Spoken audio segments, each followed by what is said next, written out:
નમસ્કાર, સ્વાગત છે આપનું લોકમંચના કાર્યક્રમમાં. આપની સાથે હું છું શિવાની. લોકમંચમાં આજે વાત કરવી છે ભણતરની સાથે હવે કૌશલ્યનું જ્ઞાન પણ.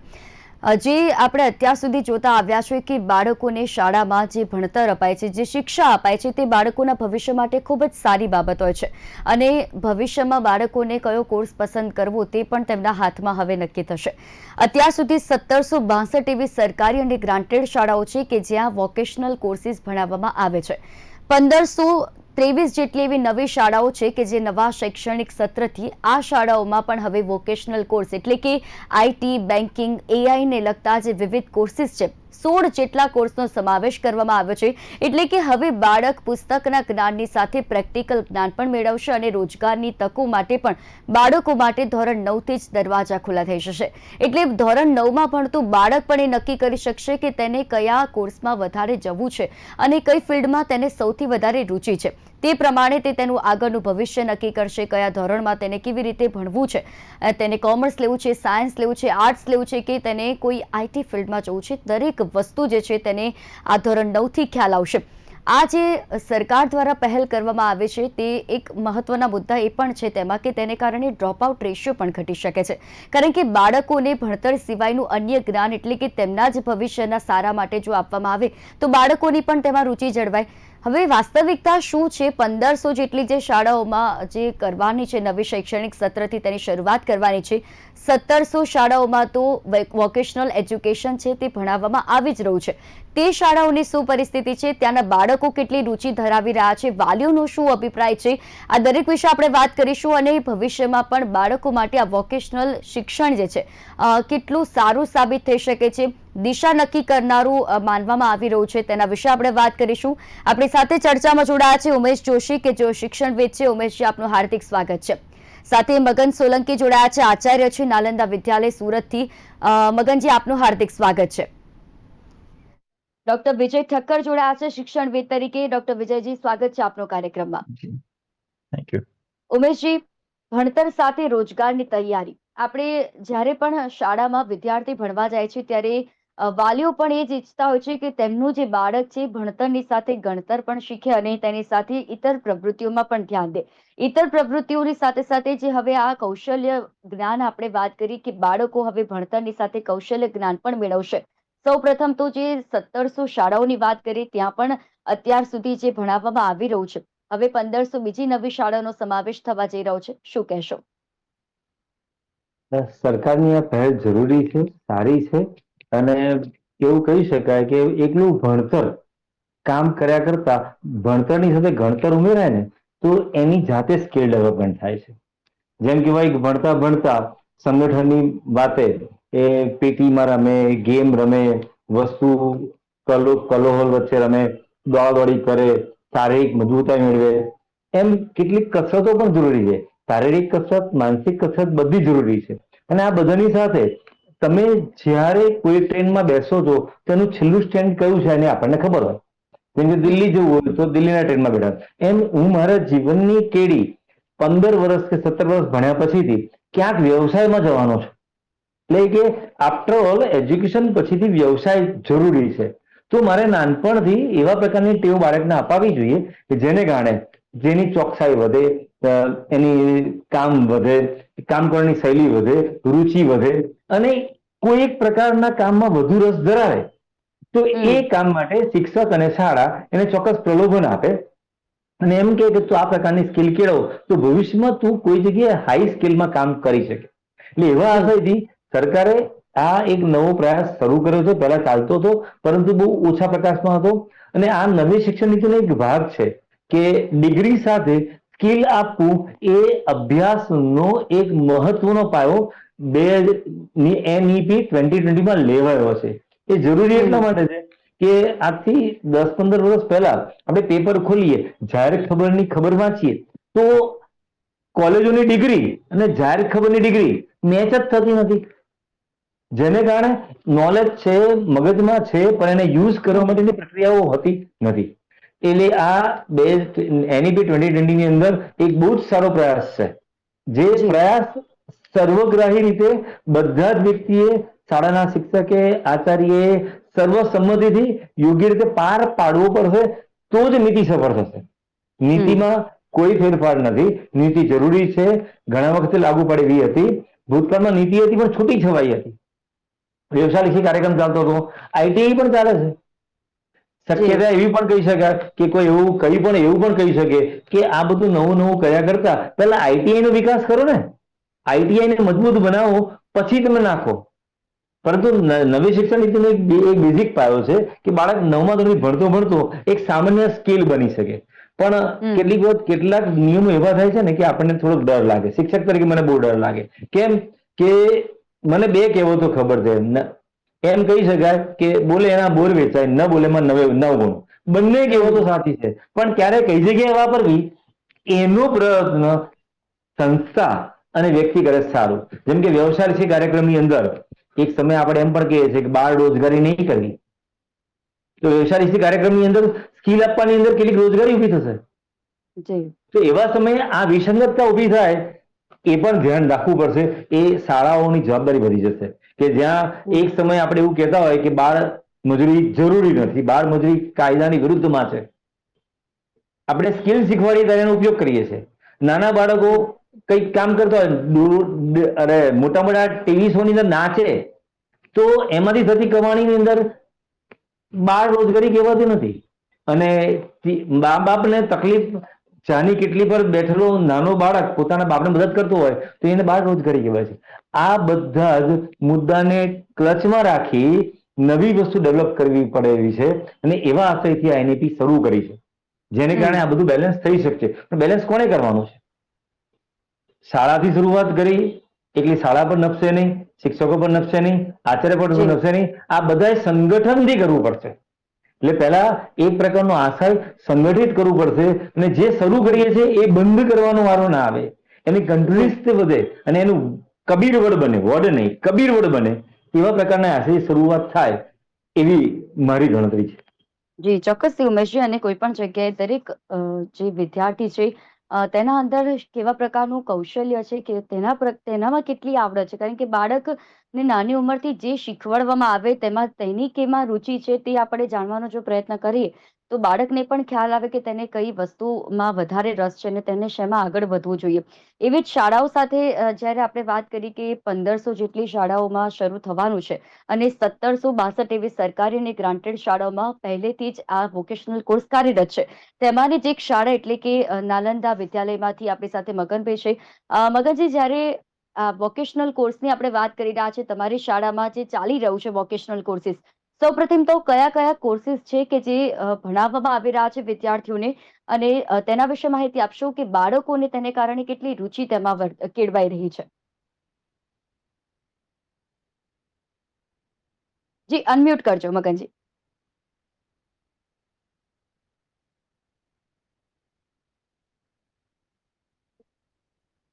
સરકાર શ્રી દ્વારા નવી શિક્ષણ નીતિ અંતર્ગત જે વોકેશનલ વિષયો આખા રાજ્યની અંદર શરૂ કરવામાં આવ્યા છે, તે ખરેખર પ્રશંસનીય કાર્ય છે.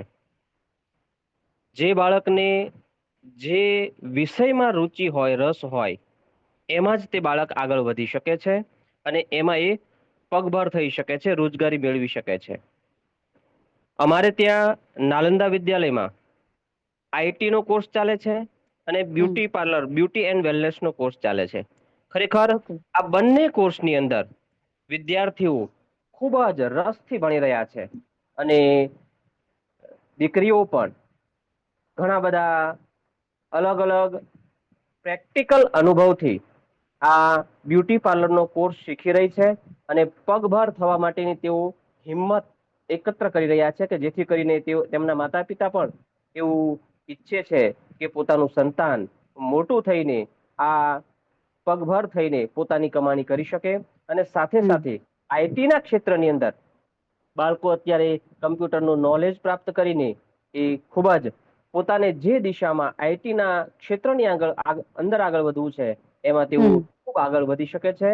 અને સરકારશ્રીની આ યોજના છે એના અંદર ધોરણ 9 અને 10 ની અંદર આ કોર્સ રાખવાથી ડિપ્લોમા કોર્સ કર્યો હોય એ પ્રમાણેનું પ્રમાણપત્ર ગુજરાત માધ્યમિક શિક્ષણ બોર્ડ દ્વારા આપવામાં આવે છે. ખરેખર સરકારની આ પહેલ ખૂબ જ પ્રશંસનીય છે અને બાળકોના કૌશલ્યના વિકાસ માટે ખૂબ જ જરૂરી છે. જી. વિજયજી, જ્યારે આપણે વોકેશનલ કોર્સિસની વાત કરી રહ્યા છીએ, ત્યારે શાળા સ્તરે વોકેશનલ એજ્યુકેશન વધારવાથી શું ફાયદો થશે? કારણ કે 2030 સુધીમાં વધુ 3400 જેટલી શાળાઓ છે, તેમનો પણ સમાવેશ આ વોકેશનલ કોર્સિસમાં થઈ જશે. ત્યારે જે અત્યારે આ કોર્સ વધી રહ્યા છે, શાળાઓને વધારવામાં આવી રહી છે, શું ફાયદો થશે ભવિષ્યમાં વિદ્યાર્થીઓને તેનો? જી થોડાક આપણે ઇતિહાસમાં જઈશું તો હમ 1964માં કોઠારી કમિશને એક વાક્ય આપણને આપ્યું. જે કોઠારી કમિશને જે રિપોર્ટ આપ્યો એના ફ્રન્ટ પેજ પર લખેલું હતું કે ભારતનું ભાવિ વર્ગખંડમાં ઘડાઈ રહ્યું છે. હવે આ વાક્ય એટલું સરસ છે કે ભારતનું ભાવિ વર્ગખંડમાં ઘડાઈ રહ્યું છે. હવે જ્યારે હમ ઘડાઈ રહ્યું શબ્દ વપરાતો હોય ત્યારે આપણે વિચારવું પડે કે ખરેખર એ ઘડાઈ રહ્યું છે કે છુંદાઈ રહ્યું છે.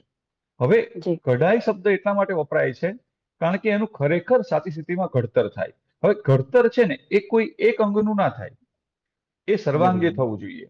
એટલે એટલા માટે જ એ વખતે આપણને બે પ્રકારના કામ એમણે એક સરસ આપ્યું કે જેટલા વિદ્યાર્થીઓ રિયલ જે હોશિયાર છે એ કોલેજમાં ઉચ્ચ અભ્યાસમાં જાય અને જે હમ વિદ્યાર્થીઓ ઉચ્ચ અભ્યાસ કરી શકે એવા નથી એ લોકો મલ્ટીપર્પઝ સ્કૂલ, જેમ કે હું જે જગ્યાએ આચાર્ય તરીકે કામ કરી રહ્યો છું એનું નામ છે VN મલ્ટીપર્પઝ હાઈસ્કૂલ. આ મલ્ટીપર્પઝ હમ શબ્દ છે. ત્યાં વર્ષો પહેલા અમુક પ્રકારના ટ્રેડ ચાલતા હતા જે ITI સમકક્ષ ગણાતા અને વિદેશ જવા માટે સર્ટિફિકેટ બહુ માન્ય ગણાતા. આ વાત એટલા માટે કરું છું, એક બીજો એક કોર્સ હતો SUPW, જેને આપણે સમાજ ઉપયોગી કાર્ય. સોશિયલ, સામાજિક સૌ કાર્ય કહેતા, સામાજિક ઉત્પાદક સમાજ ઉત્પાદક કાર્ય એ સંદર્ભમાં એનો વપરાતો શબ્દ, સૌ કાર્ય વાપરતા એ કહેતા. હવે આ બંને હમ કામ એવા હતા કે જેને કારણે બાળકનો સર્વાંગી વિકાસ થાય. પછી ધીરે ધીરે એ કામ ઓછા થતા ગયા અને આપણે માત્ર ને માત્ર પુસ્તક અને ગોખવા ઉપર, IMP પર, પરીક્ષા ઉપર આપણું ફોકસ વધતું ગયું. હવે તમારો પ્રશ્ન એ છે કે આ કામથી શું ફાયદો થશે? હમ આપણને ઉમાશંકર જોશીએ કહ્યું કે 3 વારના મુજને મળ્યા, હયું મસ્તક હાથ, બહુ દઈ દીધું દીનાનાથ, જા હવે ચોથું નથી માંગવું. આ 3 વાના જે છે એ ત્રણેય વાનાનો યોગ્ય રીતે વિકાસ થાય તો અને તો જ સાચું શિક્ષણ કહેવાય. ગાંધીજીએ પણ આપણને આ જ વાત કરી છે. તો હમ વિવેકાનંદે પણ આ વાત કરી છે. તો આપણે આપણું સર્વાંગી વિકાસ થવા માટે આપણે માત્ર આપણું જ્ઞાનાત્મક વિકાસ થાય એ જરૂરી નથી. માત્ર કહું છું, એટલે જ્ઞાનાત્મક જી. વિકાસ થવો જોઈએ પણ આપણી શિક્ષણ પદ્ધતિ એવી બની છે કે આપણી હૃદયની કેળવણી કે આપણા હાથ પગની કેળવણી એ લગભગ શૂન્ય થઈ ગઈ અને આપણું સંપૂર્ણ ફોકસ છે મગજ પર થવા માંડ્યું. હમ આપણી NEP-માં આપણને ખબર છે કે મગજનું કામ હવે AI એટલું બધી સ્તરે કરવા માંડ્યું છે કે આપણને હવે એવા લોકોની પણ જરૂર પડવાની છે કે જે લાગણીશીલ હોય, સંવેદનશીલ હોય અને હાથ પગથી કામ કરી શકે. કારણ કે સર્વાંગી જી. વિકાસ એને કહેવાય. હોલિસ્ટિક ડેવલપમેન્ટ માટે જ આ કોર્સ રજૂ થયો છે. તો હવે જે પ્રકારના કોર્સ આપણને 30 જેવા કોર્સ આપ્યા છે, વ્યવસાયિક કોર્સ સરકાર હમ દ્વારા, અને સરકારી જે ગ્રાન્ટેડ કોલેજોને તો એના માટેનો ટીચર ફાળવવામાં આવે છે, એનો ફિક્સ પગાર સરકાર આપે છે અને એને ચલાવવા માટે સરસ મજાની ગ્રાન્ટ આપે છે. એટલે કોઈ હમ પણ સ્કૂલને એવું ઈચ્છા હોય જ કે અમને આ વોકેશનલ કોર્સ મળે. વોકેશનલ કોર્સ નથી લેવો એવું કોઈ એની પાસે ઓપ્શન મતલબ કે એવી ઈચ્છા ન થાય, કારણ કે સરકારે એ પ્રમાણનું પેકેજ જાહેર કર્યું છે ગ્રાન્ટેડ હમ સ્કૂલો માટે. તો એને કારણે શું થશે કે એક જે થિયોરિટિકલ વિષય છે એના બદલામાં એક પ્રાયોગિક વિષય તરીકે વિદ્યાર્થી લેશે. કારણ કે એને ખબર છે કે હું 4 ભાષા ભણીશ તો શું ફેર પડવાનો છે, તો એક ભાષાના બદલામાં કદાચ હું વોકેશનલ કોર્સ લઈશ તો મારામાં વધારે ડેવલપમેન્ટ થશે. અને આ બધી બાબતો એવી છે કે જેની સર્વાંગી વિકાસ જેને આપણે કહીએ છીએ એ સર્વાંગી વિકાસ થવા માટે આ પ્રકારના કોર્સ જરૂરી છે. એટલે વિદ્યાર્થીને ભણતરની વચ્ચે સળંગ હમ 6 પીરિયડ થિયરી ના હોય તો વચ્ચે એક પીરિયડ પ્રેક્ટિકલનું અથવા તો વોકેશનલનું આવી જશે. ક્યાંક બહાર જી. ઇન્ડસ્ટ્રીયલ વિઝિટ માટે જશે, પોતે કંઈક કામ કરશે. તો એક રીતે ભણવાનો વિષય એના માટે બર્ડનની દ્રષ્ટિએ ઓછો છે અને શીખવાની હમ દ્રષ્ટિએ સારો છે. તો આમ એક રીતે સરકારે ભણતરનો ભાર વોકેશનલ કોર્સ સ્વરૂપે ઓછો કર્યો છે અને બીજી તરફ હમ એનું જે અંગુલી કૌશલ્ય છે એ કેળવણીની વિકાસ કર્યો છે. હું એને બહુ જી. એટલા માટે સારું માનું છું કે એનો સર્વાંગી વિકાસ માટે આ સરકારનું એક ઉત્તમ પગલું છે. જી. જી. ઓકે. ઉમેશજી, એક એજ્યુકેશન રિપોર્ટ અનુસાર જે 2024ના રિપોર્ટ પ્રમાણે એવું કહેવામાં આવી રહ્યું છે કે ગુજરાતમાં વોકેશનલ કોર્સનો જે અભ્યાસ કરાવતી 57% એટલી શાળાઓ છે, પરંતુ તેમાં 34% વિદ્યાર્થીઓ જ તે વોકેશનલ કોર્સિસમાં ભાગીદાર બન્યા છે, એટલે ભાગ લઈ રહ્યા છે. એટલે પર્સન્ટેજ જે વિદ્યાર્થીઓમાં અત્યારે જે જોવા મળી રહ્યો છે, આ રેશિયો થોડો ઘણો જ વધ્યો હશે અત્યારે 2024ની વાત કરીએ તો વિદ્યાર્થીઓમાં આના પ્રત્યે રુચિ આવે. પહેલા તો વિદ્યાર્થીઓને તેના વિશે સમજાવવું જરૂરી છે કે વોકેશનલ કોર્સ તેમના માટે કેટલો મહત્વનો છે, તેમને શેમાં રુચિ છે, તેને કઈ રીતે પસંદગી કરવી. તો આ જે પર્સન્ટેજ અત્યારે જે ઘટેલા જોવા મળી રહ્યા છે, તેને વધારવા માટે શું કરવું જોઈએ કે જેનાથી બાળકોને પણ વોકેશનલ કોર્સ પ્રત્યે રુચિ કેળવાય?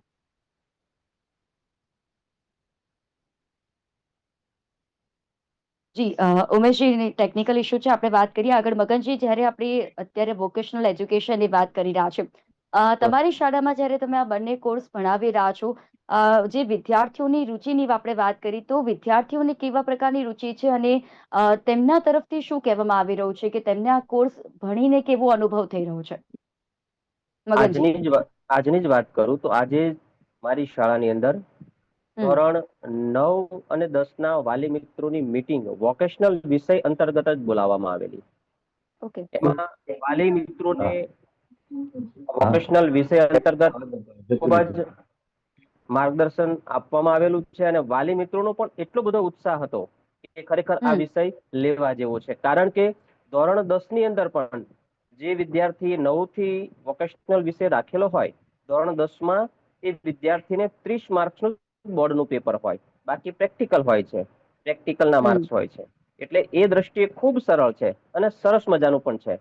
એમ વાલીઓનો ઉત્સાહ પણ ખૂબ સારો જોવા મળી રહ્યો છે અમને. અને વાલીઓ અને હમ. સાથે સાથે વિદ્યાર્થીઓ પણ ખૂબ જ ઉત્સાહથી આમાં કામ કરી રહ્યા છે.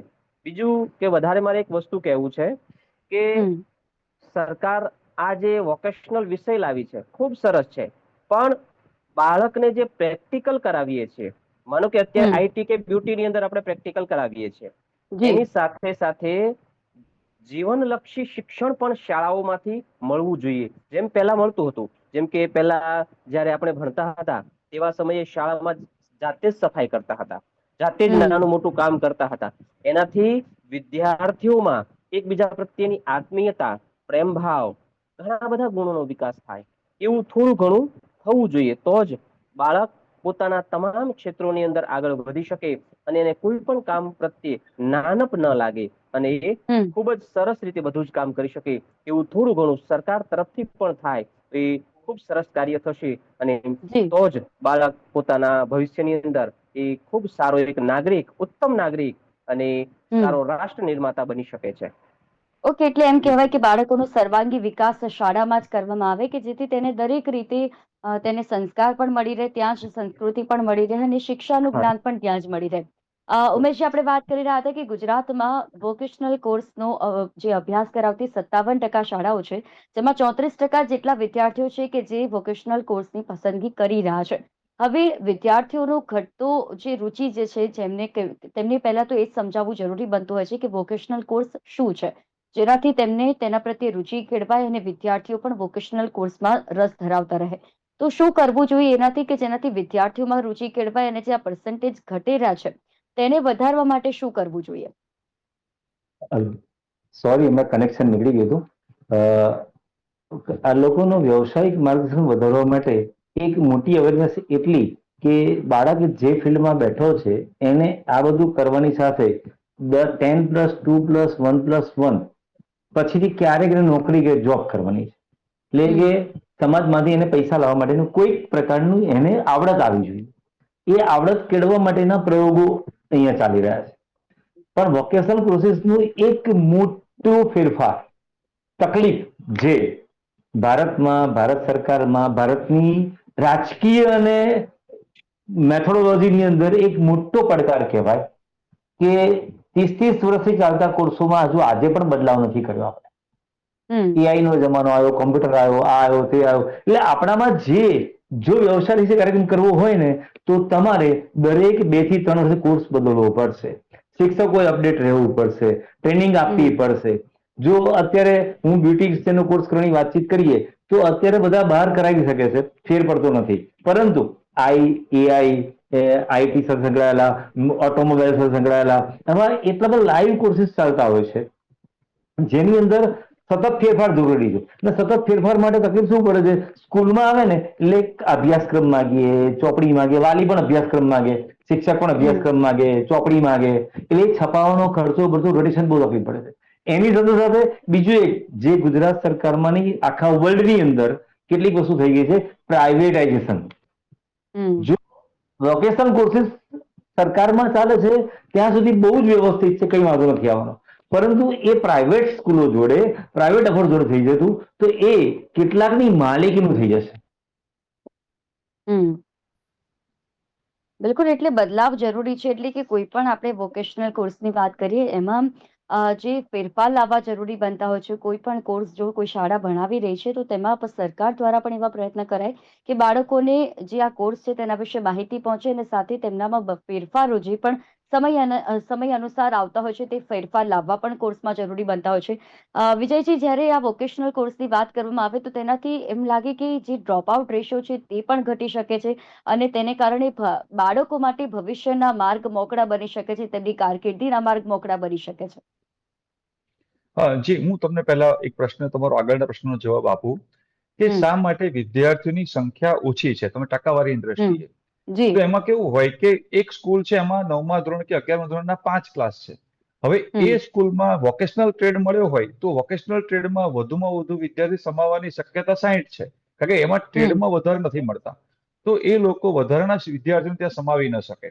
બીજી વાત એ છે કે હમણાં એમણે કહ્યું કે અમુક કોર્સ, હવે ધારો કે કોઈ સ્કૂલ છે એને પોતાને બહુ સરસ કોર્સ પસંદ કરવો છે, બહુ સારા કોર્સીસ અંદર છે, ઇવન મલ્ટીમીડિયા કે મીડિયા જેવા કોર્સ પણ છે, પત્રકારત્વના પણ કોર્સ છે, પણ મુશ્કેલી એ છે કે સરકાર દ્વારા 16,000 રૂપિયા જે પગાર ચૂકવાય છે એ પ્રમાણે એને એ પ્રકારનું ભણાવવા માટે કર્મચારી ન મળે તો એ કોર્સ નકામો જાય. તો આ એક મોટી મર્યાદા આપણને જોવા મળે છે.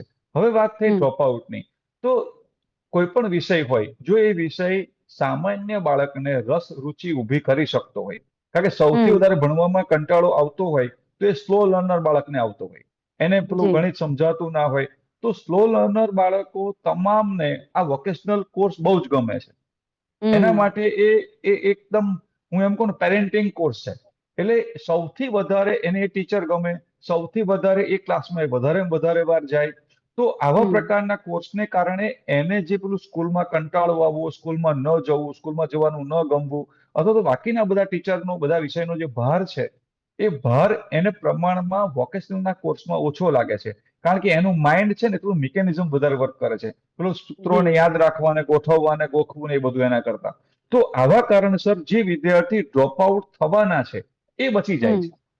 નવા ડ્રોપ આઉટ થયેલા પાછા આવે એ શક્યતાઓ હજુ મને બહુ સમજાતી નથી, પણ જે ડ્રોપ આઉટ, ધારો કે દર વર્ષે 50 કે 60ના ક્લાસમાંથી 5 જણા ડ્રોપ આઉટ થવાની સંભાવના વાળા હોય, મોટે ભાગે ગામડા અને નાના મોટા શહેરોના વિસ્તારમાં, તો એ 5 જણમાંથી 4 જણ બચી જતા હોય છે, અને બચવાનું કારણ વોકેશનલ કોર્સીસ ગણી શકાય. એટલે એ રીતે ડ્રોપ આઉટ રેશિયો ઘટાડવામાં ચોક્કસપણે મદદ કરી શકે છે. જી બિલકુલ, એટલા માટે જ આપણે વાતચીત કરવી પણ, અરે વિદ્યાર્થીઓને, વાલીઓને પણ આના વિશે સમજાવવું છે કે તેમનું બાળક જ્યારે આ વોકેશનલ કોર્સ વિશે ભણશે તો તેમના માટે, તેમના બાળક માટે કેટલું ભવિષ્યમાં સારી બાબત કહી શકાય, બાળકો માટેના કારકિર્દીના માર્ગો મોકળા થઈ શકે.